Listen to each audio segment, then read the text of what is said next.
Мас болуп унаа башкаргандарга жаза өзгөрдү. Эми 12 күндөн кийин тагыраагы 8 марттан тарта мас айдоочулардын 1 жылдан 3 жылга чейин айдоо укугунан ажыратылат. Бул мыйзам долбоору былтыр парламентте 29 декабрда кабыл алынган. Өзгөртүлүп күчүнө кирип жаткан мыйзам боюнча эми мас айдоочуларга айыппул салынбайт. Анын ордуна айдоочулук бөлүгүнөн ажыратылат. Мындай чара менен жол кырсыктарын азайтуу максаты көздөлгөн. Мисалы Жалал Абад облусунда өткөн жылы 1700дөй айдоочу мас абалында кармалып протокол толтурулган. Алардын эч бири айдоочулук бөлүгүнөн ажыраган эмес. 17500 сом өлчөмүндө айып салынып же коомдук жумуштарга тартылып келген. Областық наркология бөліміне алып келдік. Келген суда спирттік ішім жол автоуна башкарган. Ошонун негизинде протокол толтурдум, автоунасын айып курап койдум. 2023 жылдын bir айлык январдын ичинде 5797 болуп, анын ичинде 100 айдоочуга мас абалда башкарган.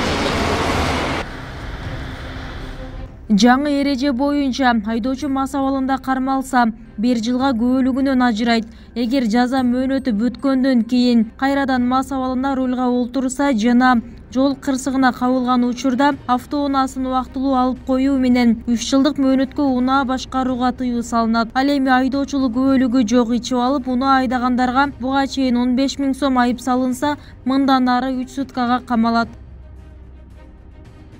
Кыргызстанда кан жолдордо акыркы жылдары адам өлүмү менен аяктаган ири авто кырсыктар көбөйдү. Иликтөөлөргө ылайык өлкөдө жол кырсыктарынан күн сайын кеминде 3 киши каза болот. Анда айрым айдоочулар мас болгону аныкталган. Мындан улам аларга карата жазанын күчөтүлүшүн жалпы коом кубаттап келет. Ошол эле учурда тийиштүү кызматтардын жоопкерчилигин күчөтүп, коррупцияга орун бербөөгө чакырышат. Мисалы үчүн штраф болсо, акчалай штраф болсо, ошо штраф төлөп бүткөндөн кийин ал уже кутулдум деп дагы ичип кетип бериши мүмкүн да, мисалы үчүн.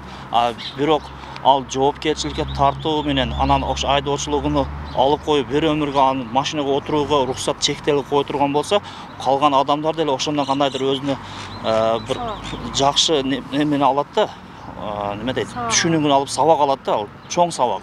Айдоочуларда ичкилик да азаят, ичпей айдайт, кырсыктар аз болот деген ойдамын.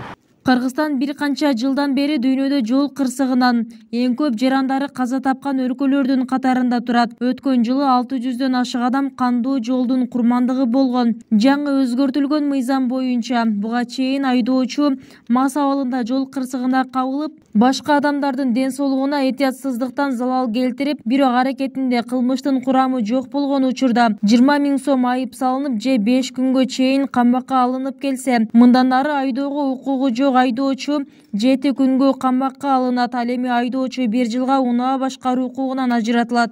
Өлүм күчөдү жол кырсыгынан. Эң өкүнүчтүүсү жаш балдардыкы, кенебестик, баш берүүчүлүк инспекторлорго.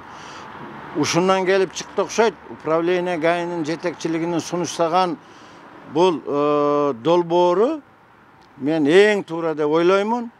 Аз да болсо өлүмгө болуп аткан жол кырсыктарына бөгөт коет деп мен толук ишене аламын. Эскерте кетсек, унааны мас абалында башкарган айдоочуларды күбөлүгүнөн ажыратууну караштырган мыйзам былтыр 29 декабрда Жогорку Кеңеш тарабынан кабыл алынган.